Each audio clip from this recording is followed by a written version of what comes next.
అందరికీ నమస్కారం అండి. శ్రీ రమణాశ్రమ లేఖలు 181వ లేఖ. రుభువు నిదాఘుడు. ఇది 25 ఏప్రిల్ 1948న సూర్యనాగమ్మ గారు వారి అన్నగారికి వ్రాసిన లేఖ.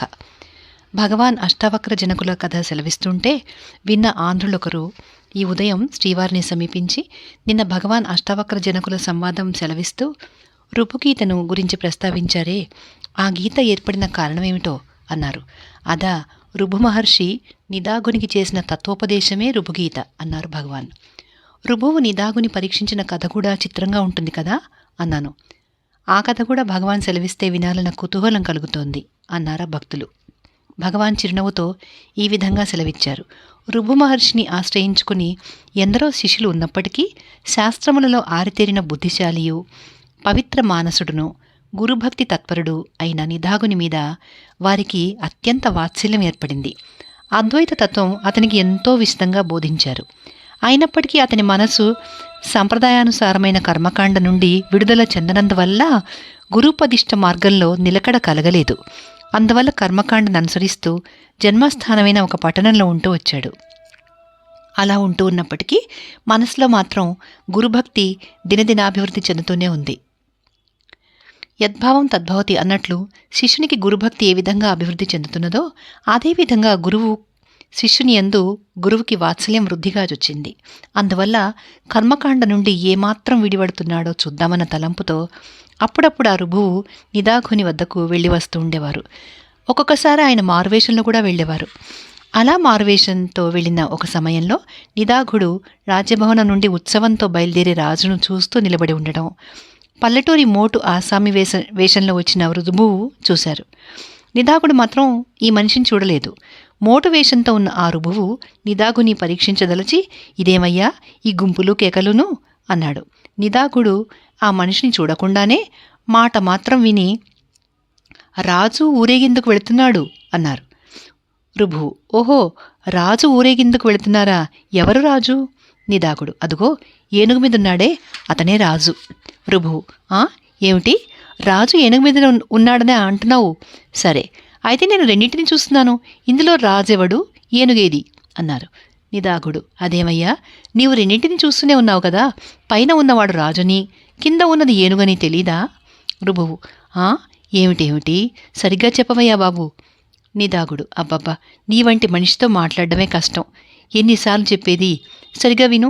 పైన ఉన్నది రాజు, కింద ఉన్నది ఏనుగు. ఇప్పుడైనా తెలిసిందా లేదా? రుభువు, అయ్యయ్యో, నా వంటి మూఢల మీద ఆగ్రహించకు బాబు, నిన్ను వేడుకుంటాను. ఇంకొక మాట, పైన కింద అంటావే, దానికి అర్థమేంటో కాస్త చెప్పు నాయనా. నిదాగుడు కోపంతో సరిపోయింది. పైన రాజును కింద ఏనుగును చూస్తూనే ఉన్నావు కదా, అలా ఉండి కూడా పైన కింద అంటే ఏమో తెలియదంటావేమిటి? రుభువు, అవునయ్యో, రెంటిని చూస్తున్నాను, అందులో పైన ఏమి క్రిందేమి? నిదాగుడు కోపం ఆగక, ఉషో, అబ్బబ్బా, నీకు చూసిన దృశ్యాలు విన్న వార్తలు ఈ మాత్రం అర్థం కాకుంటే ఆచరణ రూపకంగానే బోధించాలన్నమాట. అయితే వంగు, అంతా నీకే పూర్ణంగా అర్థమవుతుంది. నిదాగుడు చెప్పినట్టే వంగాడా పల్లెటూరి ఆసామి. నిదాగుడు వెంటనే అతని వీపు మీద ఎక్కి కూర్చుని, ఇదిగో ఇప్పుడు తెలిసిందా, పైన నేను రాజువలే ఉన్నాను, క్రింద నీవు ఏనుగువలే ఉన్నావు, సరేనా? బాగా అర్థమైందా అన్నాడు. రుభువు, తెలియలేదే, ఇంకా బాగా అర్థం కాలేదు. నీవు రాజుల పైన ఉన్నావని, నేను ఏనుగువల కింద ఉన్నానని అంటున్నావు. రాజు పైన ఏనుగు కింద అంతవరకు అర్థమవుతుంది. నేను నీవు అని అన్నావే, అది మాత్రం అర్థం కాలేదు. దేనిని ఉద్దేశించి నేను నీవు అంటావు? ఆ విషయం కొంచెం వివరంగా చెప్పు బాబు అని బహునిదానంగా ప్రశ్నించారు. ఈ విధంగా నేను నీవు అనుదానిని విడిచి తాను అన్న పదాన్ని వివరించేదైన ఈ ప్రశ్న తటాలను తన ఎదుట తోచినందువలన నిదాగునికి తెలివి కలిగి తక్షణం క్రిందికి దూకి ఆ పల్లెటూరి మనిషి పాదాల మీద వ్రాలి, పూజ్యపాదుడైన నా గురువు రుభువు తప్ప బాహ్యమైన ఈ భౌతిక వ్యవస్థ నుండి విడివడి యథార్థ వస్తువైన ఆత్మయందు నిశ్చయబుద్ధి ఏర్పడినట్లు నా మనసును ఆకర్షింపగలవారు వేరెవరున్నారు అని నిశ్చయించి అంజలిహస్తుడై నిలిచి తనకప్పుడు కలిగిన ఆత్మానుభూతిని గురించి వారికి వివరించి ఆ నిశ్చయ జ్ఞాన లబ్ధికై తన గురువును అనేక విధముల ప్రార్థించాడు. రుభువు స్వరూపవర్ణన చేస్తూ అందులో అతనికి దృఢనిశ్చయం ఏర్పడే విధంగా బోధించారు. ఆ బోధే రుభుగీత. అందులో స్వరూపవర్ణనే ఎక్కువగా ఉంటుంది అని సెలవిచ్చారు భగవాన్. ఇట్లు సోదరి. 182వ లేఖ. ప్రేమ మార్గం. ఇది 26 ఏప్రిల్ 1948 సూర్యనాగమ్మ గారు వారి అన్నగారికి వ్రాసిన లేఖ. ఈ ఉదయం 8 గంటలకు తమిళ యువకుడు ఒకడు వచ్చి భగవానుని సమీపించి, స్వామి, దైవాన్ని ప్రేమించడం మంచిదే కదా, ప్రేమ మార్గంలో ఎందుకు పోకూడదు అని ప్రశ్నించారు. భగవాన్ చకితులై, కూడదని ఎవరన్నారు? పోవచ్చును. అయితే ఒకటి, ప్రేమించడం అనేసరికి తానొకడు దైవమొకడు అని 2 కాలేదా? తాను వేరు దైవం వేరు కాదే. అందువల్ల ప్రేమించడం అంటే తన యందే తనకు ఎక్కువ ప్రేమ అన్నమాట. దీనికే వాసుదేవ మననంలో ఆత్మప్రియత్వ దృష్టాంతం అంతరాంతరాలుగా చెప్పబడింది. మనిషినికి ధనమే ఎక్కువ ప్రియం. ఆ ధనం కంటే పుత్రుడు, పుత్రుని కన్నా శరీరము, శరీరం కంటే ఇంద్రియాలు, ఇంద్రియాలలో కన్ను, కన్ను కన్నా ప్రాణం, ఆ ప్రాణం కంటే ఆత్మ ప్రియమైనవి. అది ఎలాగంటే, పుత్రుడైన వాడు ఏదైనా అకృత్యం చేస్తే వాడిని రాజనగరి వారు దండించేందుకు సిద్ధమైనప్పుడు వాడి తల్లిదండ్రులు అది సహించలేక ఇంట్లో ఉన్న వస్తువులన్నీ లంచమిచ్చి విడిపించుకుంటారు. అందువల్ల విత్తము కన్నా పుత్రుడు ప్రియం. ఆ అకృత్యం చేసిన పుత్రుడిని లంచాలతో వదలక వానికి బదులు నీవు లోబడితే వదులుతాం అని అంటారనుకో, అప్పుడు ఆ తండ్రి దానికి ఒప్పక నాకు ఈ చిన్నవానికి సంబంధం లేదు అని చెప్పి తప్పించుకుని వస్తాడు. అందుచేత పుత్రుని కన్నా శరీరం ప్రియం. అకృత్యం చేసిన ఏ మానవుడైనా తను రాజభటులు కన్నులు పొడవడానికి ప్రయత్నిస్తే శరీర దండనకు ఒడంబడి కన్నులు కాపాడుకోవాలని చూస్తాడు. కాబట్టి శరీరం కన్నా ఇంద్రియాలు ప్రియం. ఆ రాజవారు ఒకవేళ ఇంద్రియాలతో వదలక తలపెట్టినట్లయితే ఇంద్రియాలు ఇవ్వడానికి ఒప్పుకుంటాడు.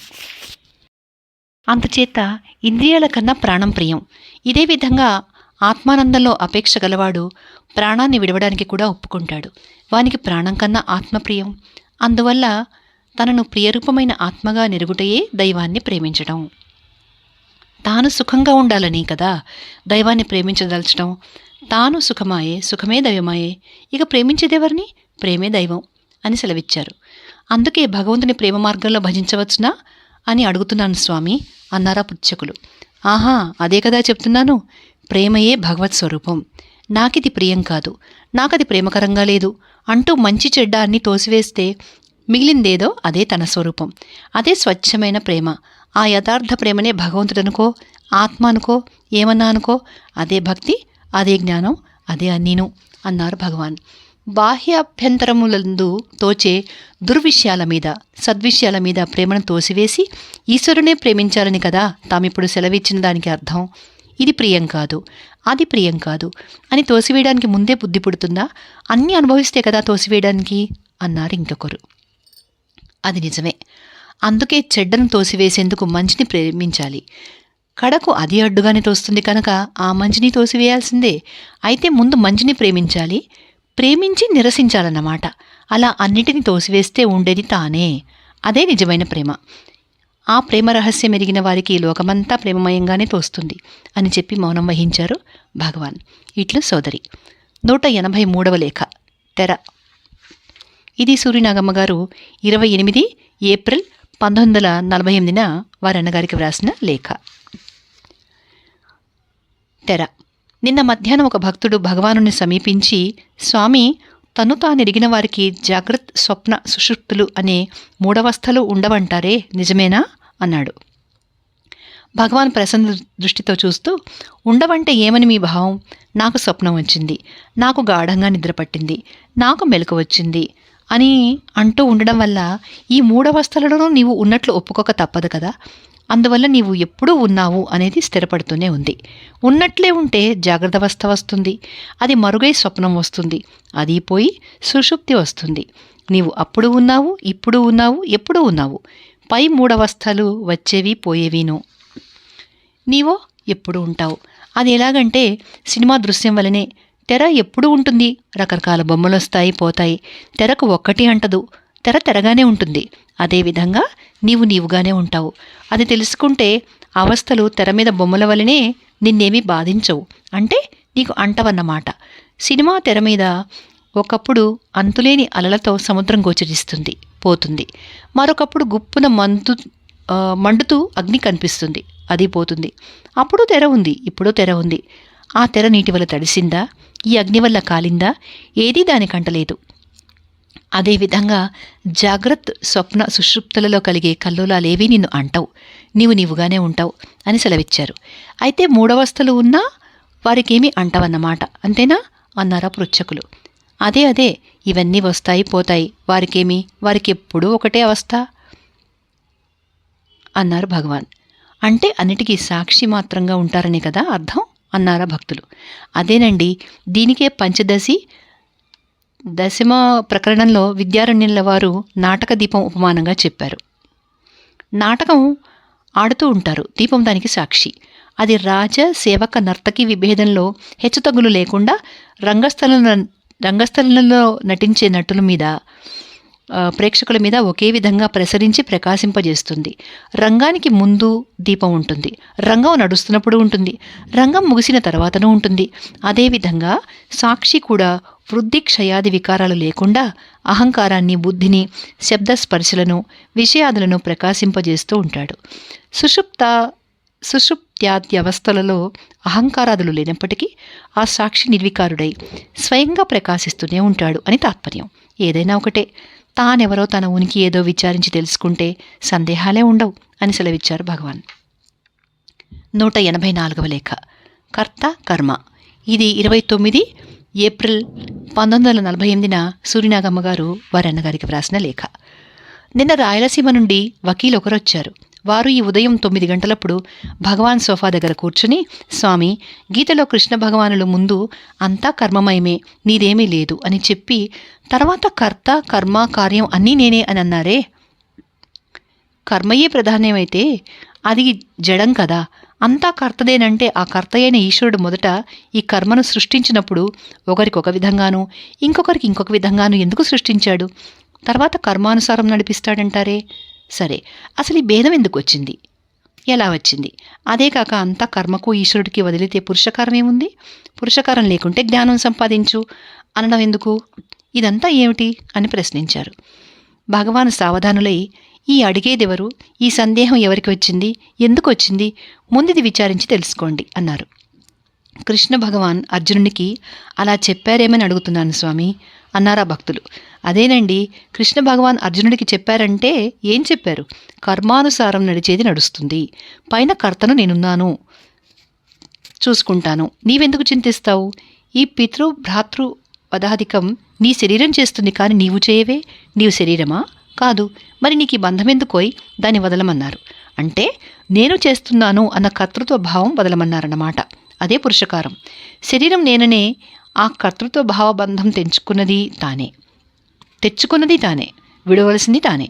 తాను తెచ్చుకున్నది తానే పోగొట్టుకోవాలి, కానీ వేరొకరు ఏ విధంగా పోగొట్టగలరు?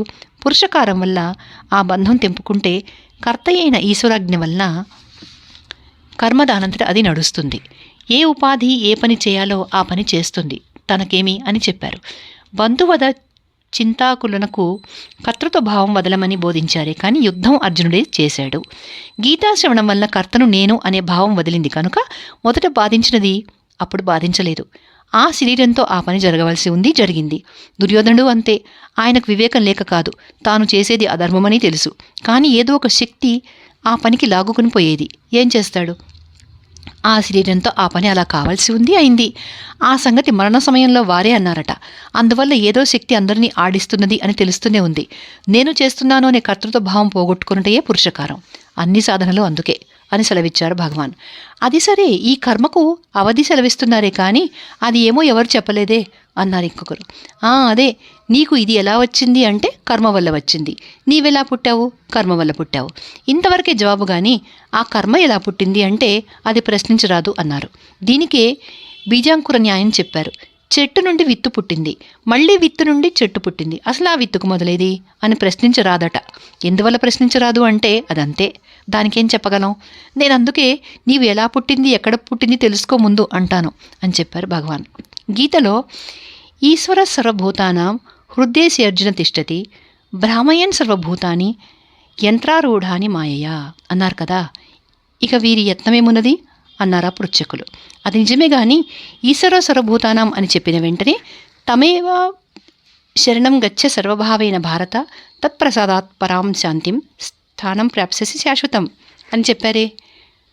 శరణు చెందుము అంటే పురుషకారం చేయాలనే కదా. నేనున్నాను అన్న భావన ఉన్నంతవరకే ప్రయత్నం చేయవలసింది, ఖచ్చితంగా ప్రయత్నం చేయవలసిందే. నేనున్నాను అన్న భావనే నశిస్తే అంతా ఒకటే అన్నారు భగవాన్. ఇట్లు సోదరి.